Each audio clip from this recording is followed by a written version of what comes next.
আজকে আমরা একটু কোহিনূর কোম্পানিটা দেখবো। এই কোম্পানিটা আমার আমি নিজে ব্যক্তিগতভাবে কিনা হয়েছে 527 টাকায়। 527 টাকা 42 পয়সা করে এটা। মোস্ট প্রবাবলি আমার যতটুকু মনে পড়ে 28 আগস্ট, না সরি 8ই আগস্ট এটা আমার কেনা হয়েছিল। আম, এটা উইকলি ক্যান্ডেলের এখানে। হুম, 526, 27 এই রিজনটা আমার হয়তো কোহিনূরটা কেনা হয়েছে। এখন কোহিনূর কোম্পানির যেটা একটা মজার জিনিস আমি খেয়াল করলাম, সেটা আপনাদের সাথে একটু শেয়ার করি। এইটা হলো কোহিনূর কোম্পানির উইকলি ক্যান্ডেলের চার্ট, এবং সেটা অ্যারাউন্ড 10 ইয়ার্স।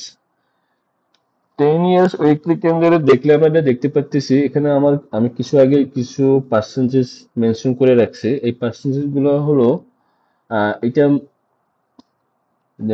রেকর্ড বা ইপিএস ডিক্লারেশন করার আগে, ফাইনাল ইপিএস বা বোনাস ডিক্লারেশন করার আগে, এটা যদি আমি মে মাসে ম্যাক্সিমাম সময় আমরা এটা মে মাসে এটা লো পাওয়া গেছে, এবং ডিক্লারেশনের আগ পর্যন্ত এটা 20 20 না এরকম একটা পার্সেন্টেজ হিসেবে এটা এটা প্রাইস আপ হয়েছে। এবং 22-এর যেটা আমরা দেখতেছি, 22-এর এটা অলমোস্ট 97%। 21-এর এটা 37। 20-এরটা আমি কাউন্ট করি নাই, কারণ এটা ওই কোভিড এর কারণে ওইটা যদি নিচ থেকে কাউন্ট করতাম তাহলে তো ওইটা অলমোস্ট একটা 80%। আমি 20-এর এই ডাটাটা আমি অ্যাভয়েড করে গেছি না। 19-এর এইটাও ধরলাম, 18, 17, 16। এখন 2025 সালে কি হতে পারে? 2025 সালে যেটা আমি গেজ করতেছি, এখানে তো কিছু বলা যায় না, প্রবাবিলিটি সব হলো প্রবাবিলিটি।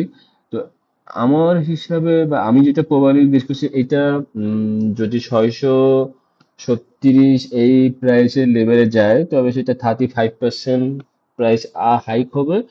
সেটা যদি আমরা মে মাসের আম, যে প্রাইসটা থাকে সেটা বটম থেকে যদি আমরা কাউন্ট করি, এবং এই যে বটম থেকে কাউন্ট করার আগে যে এই যে লেভেল, সেটা হলো একটা মেজর ডাইনামিক সাপোর্ট, যেটা উইকলি ক্যান্ডেলে দেখতেছি। তো আই থিঙ্ক এটা কি বলে, 636 এই লেভেলে। এবং এটা যদি আমি ডে ক্যান্ডেলে চলে গেলে একটা জিনিস দেখা যাচ্ছে, সেটা যদি ফিবোনাসি দিয়ে একটু দেখি, ফিবোনাসি রিট্রেসমেন্ট, আমরা যে লাস্ট যে হাইটা পাওয়া হয়ে গেছে, সেই হাইটা থেকে তার আগের লোটা যদি আমরা কাউন্ট করি, 507, এখনো 514 ধরবো না 507 ধরবো, সেটা ডিপেন্ড করে।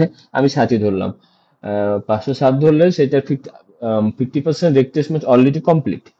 হ্যাঁ, 50% রিট্রেসমেন্ট কমপ্লিট, এবং ওখান থেকে লাস্ট 3 ডেজ, সেপ্টেম্বর আজকে 15ই সেপ্টেম্বর হিসাব করলে লাস্ট 44 ডে, 4টে ওয়ার্কিং ডেতে আমরা এখান থেকে একটা প্রাইস রিজেক্ট খাচ্ছে ভালোই, এবং এটা ভালো বায়ার আসছে। এবং নিচে যে আমাদের ডে ক্যান্ডেল গুলো দেখতে পাচ্ছি প্রিভিয়াস, যেগুলো নিচের দিক দিয়ে ভালো শ্যাডো তৈরি করছে, মানে সেলারটা বায়ারটা এখানে স্টপ হয়ে যাচ্ছে। প্রচুর বায়ার এখানে বাই করতে আসতেছে। এবং এইটা যদি এক্সটেনশনটা ধরি, এক্সটেনশনে দেখা যাচ্ছে যে 161, 1.61, সেটা আমাদের সেই ডাইনামিক উইকলি ক্যান্ডেলের যে রেজিস্ট্যান্ট 536, 637 ওই লেভেলটা দিকে মানে শো করতেছে। মানে আমি ফিবোনাচি। আর এখান থেকে মুভিং অ্যাভারেজটা যদি দেখি, আমার এখানে ইওলো মুভিং অ্যাভারেজটা হলো 200 ইএমএ। তারপরে ব্লুতে হলো 55, 100 হলো আম, আহ, সাদাতে হলো 100 ইএমআই।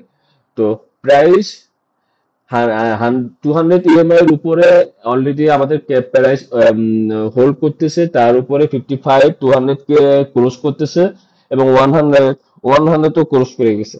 এখন আমাদের 100টাকে 200টা ক্লোজ করলে সবচেয়ে ভালো হয়, তাহলে হলো যে থিওরিক্যাল যে নিয়মগুলো সেটা ফুলফিল হয়। But still now price 200 EMI এর উপরে হোল্ড করতেছে। Trend is bullish.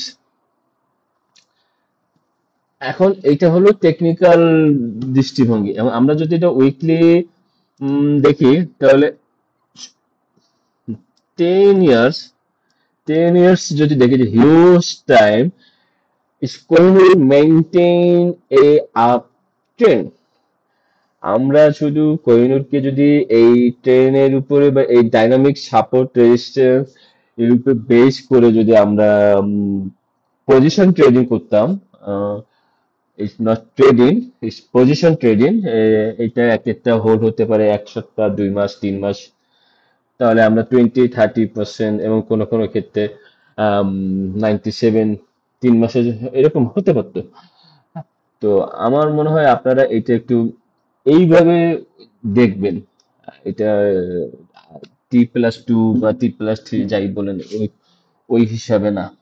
আচ্ছা, এখন যদি আমরা এটা একটা ফান্ডামেন্টাল একটু চেক করার চেষ্টা করি, ফান্ডামেন্টাল চেক করে দেখা যাচ্ছে, মানে ডাটা যেটা আছে, ডাটা আছে যে সেটার ইপিএস 15 টাকা 24 পয়সা, সেটা গতবার সে বেশি দেখাচ্ছে। জানি না ফোর্থ কোয়ার্টারে দিবে, হোপফুলি বেশি দিবে আসবে। নাম্বার অফ শেয়ার 3.71 crore, এবং